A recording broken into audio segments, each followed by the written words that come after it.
Hello doctors, ये मेरे यानी डॉक्टर समीन मंसूरी के metaphorical meaning of mind rubrics का क्वेरी स्पेशल वीडियो पार्ट 7 है। पिछले 6 क्वेरी स्पेशल्स की तरह इस वीडियो में भी मैं आप डॉक्टर्स द्वारा पूछे गए कुछ सिलेक्टेड सवालों के जवाब प्रोवाइड करूंगा। इस वीडियो के लिए मैंने उन सवालों को कंसिडर किया है जिनके रूब्रिक्स मेरे वीडियोस में एक्सप्लेन किए गए मेडिसिन में मौजूद हैं। मैंने मेरे क्वेरी स्पेशल वीडियोस के प्लेलिस्ट का लिंक डिस्क्रिप्शन में दिया है, तो आप उसे रेफर कर सकते हैं। पहली क्वेरी है आर्डेंट वर्सेस पैशनेट। इन दोनों रूब्रिक्स में alumina, Causticum, lachesis, nux vomica, phosphorus और सल्फर ये मेडिसिन्स कॉमन हैं। इन दवाइयों पर मैंने डेडिकेटेड वीडियोस ऑलरेडी बनाए हैं। इन दोनों वर्ड्स का कॉमन मीनिंग है किसी बात को लेकर इंटेंस फीलिंग महसूस होना। आर्डेंट इस शब्द का मतलब है किसी बात को लेकर उत्साहित, उत्सुक और अत्यधिक समर्पित होना। आर्डेंट व्यक्ति अपने काम या किसी विषय को लेकर बहुत उत्सुक और डेडिकेटेड होता है, इसलिए वो अपना काम बहुत जोश और उत्साह के साथ पूरा करता है। एग्जाम्पल, पेशेंट बोला, डॉक्टर जो भी काम मैं हाथ में लेता हूं उसे मैं जी जान लगाकर पूरा करता हूं। चाहे जितनी प्रॉब्लम्स आए, मैं अपने काम के प्रति अपना जोश कम नहीं होने देता। मेरा ध्यान सिर्फ मेरे काम को पूरा करने में ही लगा रहता है। यहां पेशेंट डेडिकेटेड होकर अपना काम कंप्लीट करता है, इसलिए ये पेशेंट आर्डेंट है। पैशन या पैशनेट इस शब्द का मतलब है जुनून। ये एक ओवरपावरिंग इमोशन है जिस पर इंसान का कोई कंट्रोल या लॉजिकल रीजनिंग काम नहीं करता। ये जुनून किसी थॉट, एक्टिविटी या पर्सन के प्रति इंटेंस आकर्षण दर्शाता है और इसलिए ये पेशेंट इस इमोशन को बहुत स्ट्रांगली एक्सप्रेस करता है। अक्सर किसी चीज के प्रति लाइक या डिसलाइक इतनी इंटेंस और अनकंट्रोलेबल होती है कि पेशेंट खुद को रिएक्ट करने से रोक नहीं पाता है।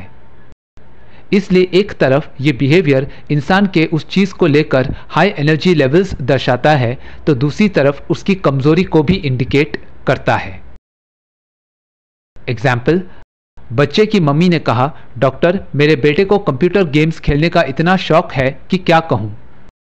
उस दिन इसे 102 डिग्री बुखार था, लेकिन ये बस 1 घंटे से लगातार गेम्स खेले जा रहा था। इस पर पेशेंट बोला, हाँ डॉक्टर मुझे गेम्स खेलना बहुत अच्छा लगता है। अगर कभी आपने मुझे रात को 3 बजे भी नींद से जगाकर कहा कि चलो पबजी या फ्री फायर खेलना है, तो उस वक्त भी मेरा जवाब होगा, हाँ मैं तैयार हूं, चलो खेलते हैं। यहाँ 102 डिग्री फीवर में भी पेशेंट गेम्स खेलने को लेकर इतना एंथुजियास्टिक है कि उसे अपनी बीमारी का एहसास भी नहीं होता। पेशेंट को किसी भी वक्त गेम्स खेलने को बोलो तो वो तुरंत सब कामकाज छोड़कर लैपटॉप या स्मार्टफोन लेकर तैयार हो जाता है। इसलिए इस पेशेंट का रूब्रिक प्ले डिजायर टू या प्लेफुल नहीं बल्कि पैशनेट है। इसी तरह पेंटिंग, डांस या म्यूजिक के प्रति पैशनेट लोग वक्त, हालात और जगह की परवाह किए बिना अपनी पसंदीदा एक्टिविटी करने में बिजी हो जाते हैं, क्योंकि वो अपने इस काम को करने से खुद को रोक नहीं पाते हैं। तो आर्डेंट में पेशेंट स्पेसिफिकली अपने काम पर टोटली फोकस्ड होकर और उसे डेडिकेशन के साथ पूरा करता है। ये फीलिंग इंटेंस और स्ट्रांग होती है, लेकिन अनकंट्रोलेबल नहीं। मतलब जहां जरूरत हो वहां पेशेंट खुद को रोक सकता है।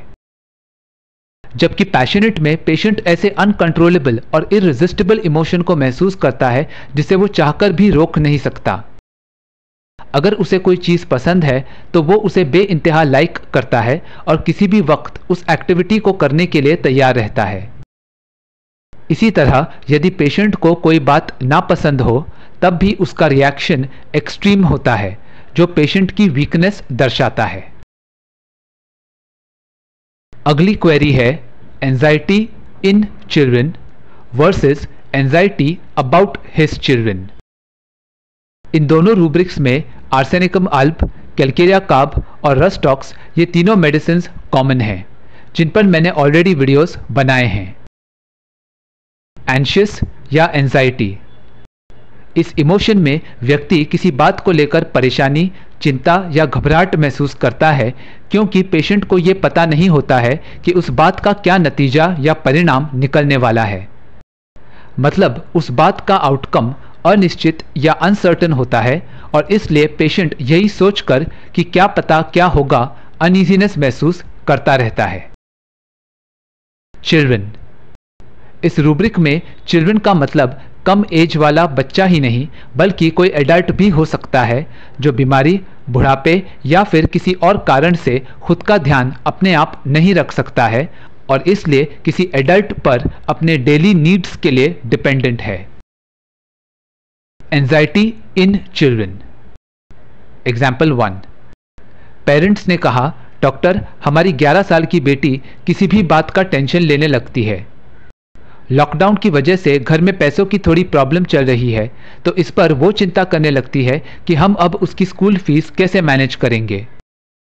इसी तरह वो हमारे बारे में भी ऐसा टेंशन लेने लगती है कि आगे क्या होगा, क्या डैड को नया जॉब मिलेगा, ग्रैनी की बीमारी कब ठीक होगी। वो किसी न किसी बात को लेकर ऐसे ही परेशान हो जाती है। एग्जाम्पल 2। 30 साल का मेल पेशेंट बोला, डॉक्टर वैसे तो मेरी शादी हो चुकी है और मेरे 2 बच्चे भी हैं, लेकिन आज भी मैं अपने खर्चों के लिए अपने डैड पर डिपेंडेंट हूँ। इतना ही नहीं, अगर मुझे कोई डिसीजन लेना होता है तो मैं उनकी एडवाइस ज़रूर लेता हूँ। इसलिए मुझे टेंशन होती है कि किसी दिन डैड को कुछ हो गया तो फिर मैं अपनी लाइफ, फैमिली और एक्सपेंसेस ये सब कुछ अपने आप कैसे मैनेज करूँगा। इस पर पेशेंट के डैड बोले, डॉक्टर ये ऐसे ही टेंशन लेते रहता है। कई बार तो मुझे इसे कहना पड़ता है कि अब तो बच्चा नहीं रहा, बड़ा हो गया है। अब तो ज़रा समझदार लोगों की तरह सोचना शुरू कर, तभी तो तू लाइफ के फैसले खुद ले पाएगा। आखिर कब तक मुझ पर निर्भर रहेगा।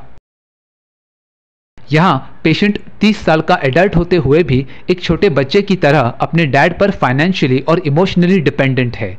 यानी मेटाफोरिकली वो एक चाइल्ड है जो अपने पेरेंट्स के ना होने पर खुद को इंडिपेंडेंटली मैनेज करने के बारे में चिंता कर रहा है। इसलिए ये रूब्रिक है anxiety in children. Anxiety about his children. Example. Patient बोला, डॉक्टर मेरे डैड की उम्र 80 साल है और वो पैरालाइज होने के कारण सारा दिन बिस्तर में ही रहते हैं। मेरी बेटी अभी सिर्फ 7 साल की है और मैं सिंगल पेरेंट हूँ। मैं इन दोनों की देखभाल कर रहा हूँ, लेकिन जब से मुझे हाई ब्लड प्रेशर की तकलीफ शुरू हुई है तब से मैं इस बात को लेकर परेशान हूँ कि किसी दिन मुझे कुछ हो गया तो फिर इन दोनों का क्या होगा। यहाँ पेशेंट के लिए उसकी 7 साल की बेटी तो चाइल्ड है ही, लेकिन उसके लकवाग्रस्त पिता भी मेटाफोरिकली बच्चे के समान हैं, क्योंकि ये दोनों अपनी देखभाल अपने आप नहीं कर सकते हैं और पेशेंट पर पूरी तरह से डिपेंडेंट है। इसलिए पेशेंट को ये चिंता है कि यदि बीमारी के कारण उसकी मौत हो गई तो फिर इन दोनों का क्या होगा। तो यहाँ सही rubric anxiety about his family नहीं बल्कि एंजाइटी अबाउट हिज चिल्ड्रन है। तो एंजाइटी इन चिल्ड्रन में पेशेंट एक्चुअली या फिर मेटाफोरिकली खुद को एक इमेच्योर और डिपेंडेंट व्यक्ति समझता है और इसलिए वो एक बच्चे की तरह किसी भी बात को लेकर चिंता करने लगता है। जबकि एंजाइटी अबाउट हिज चिल्ड्रन में पेशेंट को खुद की नहीं बल्कि उन लोगों की फिक्र सताती है जो अपना ख्याल अपने आप नहीं रख सकते हैं और पेशेंट पर अपनी ज़रूरतों के लिए पूरी तरह से डिपेंडेंट हैं। अगली क्वेरी है कॉक्यूलस का wicked disposition. Wicked in mental derangement following amenorrhoea. ये रूब्रिक डॉक्टर नर की रेपर्टरी में दिया गया है और इसमें सिर्फ कॉक्यूलस दवाई दी गई है। विकेड इस शब्द का मतलब है मॉरली बैड, यानी समाज के सिखाए हुए तौर तरीकों के खिलाफ की जाने वाली हरकतें जिसके कारण वो व्यक्ति बुरा, दुष्ट या पापी कहलाता है। इसी तरह अगर किसी हरकत से दूसरों को तकलीफ या नुकसान पहुंचे तो इसे भी विकेड एक्ट कहा जाता है। एमेनोरिया जब एक महिला रिप्रोडक्टिव एज में हो और फिर भी उसे मेंसेस नहीं आते हैं तब इसे एमेनोरिया कहते हैं। मेंसेस हर महीने यानी रेगुलरली आते हैं और उनका आना ये दर्शाता है कि ये औरत इस बार प्रेग्नेंट नहीं हुई है, यानी वो इस बार मां नहीं बन पाई, लेकिन वो अगली बार मां बन सकती है। तो एक औरत के लिए मंथली बेसिस पर मेंसेस का रेगुलरली आना उसकी रिप्रोडक्टिव एबिलिटी दर्शाता है। इसलिए अगर एक महिला को मेंसेस न आए और वो अपनी रिप्रोडक्टिव एबिलिटी एक्सप्रेस न कर पाए तो ये एमेनोरिया है। फॉलोइंग, इस शब्द का मतलब है लॉजिकल पैटर्न के जरिए एक के बाद दूसरे इवेंट का होना। तो इस रूब्रिक को लिटरली समझें तो कॉक्युलस फीमेल मेंसेस के न आने पर विकेड हो जाती है और लोगों को अपनी बातों और बर्ताव से हर्ट करने लगती है। लेकिन इस रूब्रिक को मेटाफोरिकली समझें तो जब कॉक्युलस पेशेंट की लाइफ में रेगुलरली होने वाला कोई इवेंट बंद हो जाता है, तब इस वजह से पेशेंट बुरी हरकतें करने लगता है। एग्जाम्पल 1, पेशेंट का हस्बैंड बोला, डॉक्टर मेरी वाइफ को उसके पीरियड्स हर महीने की 4 या 5 तारीख को आ जाते हैं, लेकिन पिछले 3 महीनों से उसे पीसीओडी की प्रॉब्लम शुरू हो गई है, जिसके कारण अभी तक उसके पीरियड्स नहीं आए हैं। इसकी वजह से मैंने देखा कि अब वो अजीब तरह से बिहेव कर रही है। उस दिन उसने मेरे लंच बॉक्स के खाने में ज़रूरत से ज़्यादा नमक डाल दिया, जिसके कारण मेरा मूड खराब हो गया। जब मैंने उसे ये बात बताई तब वो बोली कि हाँ, उसने जानबूझकर इतना नमकीन खाना बनाया था ताकि अब से मैं घर से टिफ़िन ले जाने की बजाय कैंटीन या रेस्टोरेंट का खाना खाने की आदत डाल लूँ। पास्ट में तो वो मेरे लिए बहुत प्यार से लंच पैक करती थी और मुझे बाहर खाने से रोकती थी, ये बोलकर कि वो खाना मेरी सेहत के लिए अच्छा नहीं है। लेकिन अब उसके इस बदले हुए बर्ताव को देखकर मैं भी हैरान हूँ। पूछने पर वो बोलती है कि उसके पीरियड्स नहीं आए हैं और इसलिए वो ऐसे बिहेव कर रही है। एग्जाम्पल 2, पेशेंट बोला, डॉक्टर कोरोना लॉकडाउन की वजह से मेरी कंपनी नुकसान में जा रही है और बॉस के पास मेरी सैलरी तक देने के पैसे नहीं हैं। अब जॉब से कमाई होगी तभी तो उस मंथली सैलरी से मेरा घर चलेगा ना। अब आप ही बताइए डॉक्टर, ऐसी हालत में इंसान का मूड तो खराब ही रहेगा ना। इसलिए 1 हफ्ते पहले जब मेरे बेटे ने कहा कि उसका डिनर करने का मूड नहीं है, तो हमेशा की तरह उसे प्यार से मनाने की बजाय मैंने कहा, अच्छा ठीक है, मत खा, चलो आज से इस घर में एक आदमी का खाना कम बनेगा। ये सुनकर मेरे परिवार वाले भी हैरान हो गए।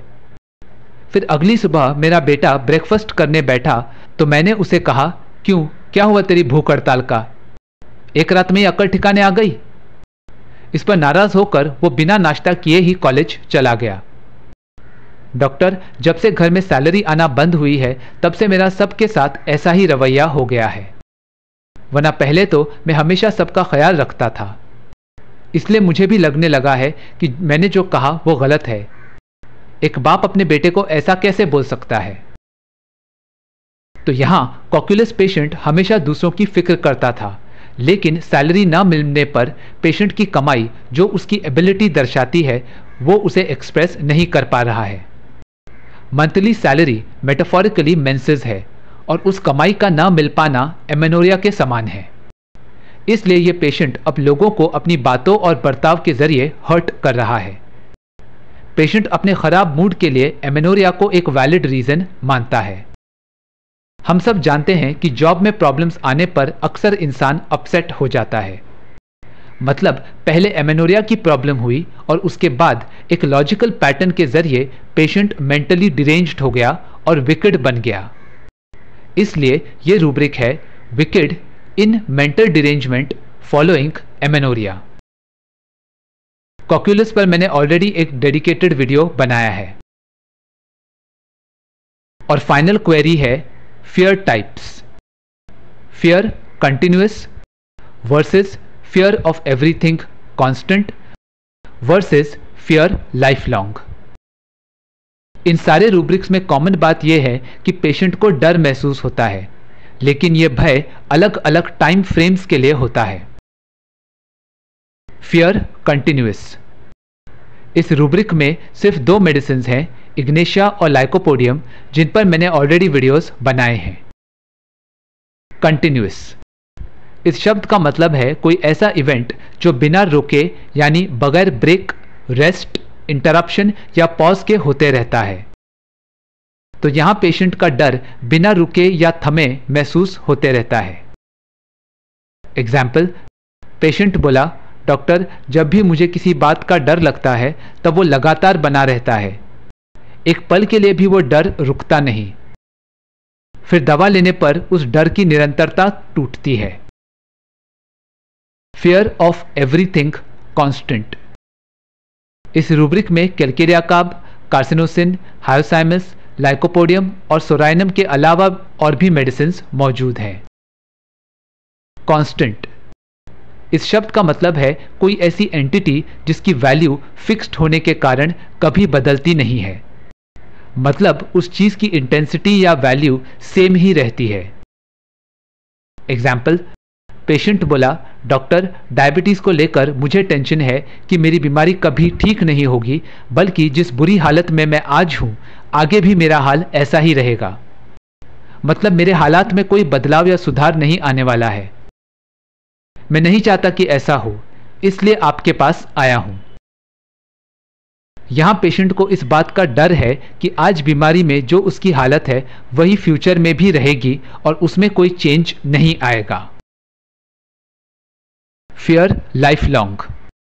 इस रूब्रिक में ammonium muriaticum, calcarea carb, carcinosin, lycopodium, petroleum, silicea, sulphur और जिंकम मेट के अलावा और भी मेडिसिन दी गई हैं।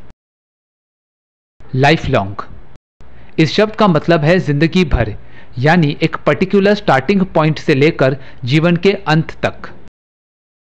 एग्जाम्पल, पेशेंट बोला, डॉक्टर आप मेरा इलाज कीजिए वरना स्किन पर इन वाइट स्पॉट्स के कारण मेरी पूरी जिंदगी इस डर में गुजर जाएगी कि कब कौन आकर मुझे इन स्पॉट्स के बारे में कुछ ना कुछ बोलकर हर्ट कर देगा। मैं इस तरह डर के साये में नहीं जीना चाहता। यहां पेशेंट को लोगों के हर्टफुल कमेंट्स से डर लग रहा है, लेकिन असल में पेशेंट को यह लगता है कि इन वाइट स्पॉट्स के कारण उसे जीवन भर इस डर के साये में रहना पड़ेगा।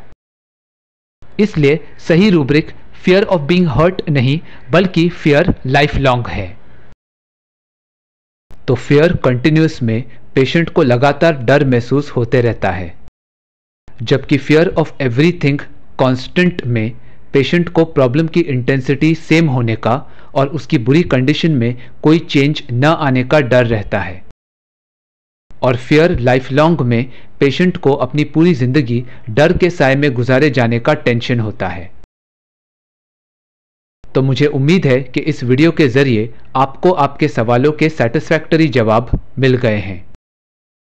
मेरे बाकी वीडियोस को भी देख लीजिए क्योंकि उनमें भी मैंने कुछ सिमिलर रूब्रिक्स के डिफरेंसेस को एक्सप्लेन किया है। उन वीडियोस की जानकारी और लिंक्स के लिए मेरे कम्युनिटी पोस्ट को आप रेफर कर सकते हैं। अगर ये वीडियो पसंद आया तो उसे लाइक और शेयर करें और मेरे इस YouTube चैनल को सब्सक्राइब करें।